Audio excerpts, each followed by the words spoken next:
joining us now from Cambridge is the Chinese dissident and artist Ai Weiwei. Do you think that China will be rattled enough by what they've seen today to respond with force, Ai Weiwei? Which is very possible. China has a record to use force 30 years ago to crash down the most peaceful demonstration by students.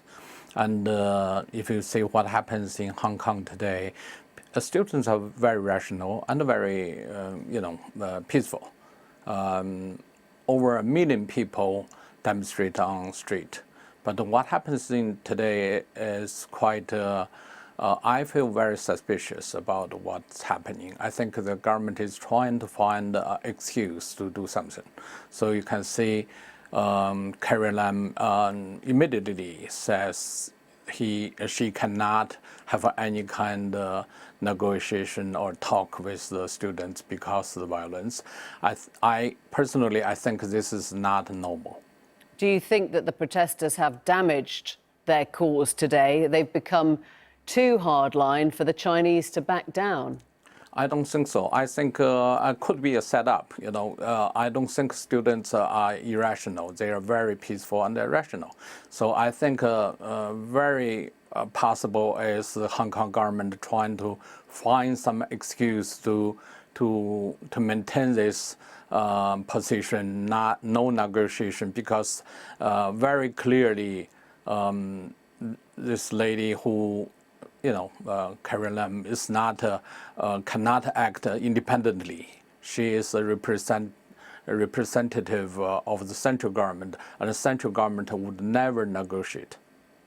Find some excuse to do what, though? What do you think they actually want to do?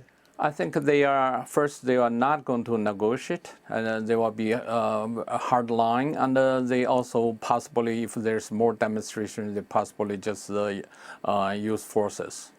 Britain today offered unwavering support from Foreign Secretary Jeremy Hunt. What should that look like in concrete terms?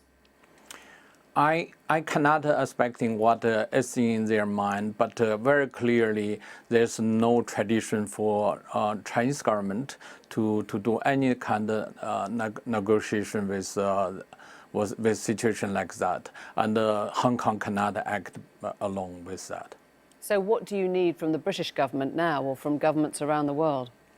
I think the British government or the government of the world should understand this is not just a situation between Hong Kong and the Chinese government, or it's not conflicts just between these two systems, but rather reflects China's condition with the world, with the Western world, or with the democratic world.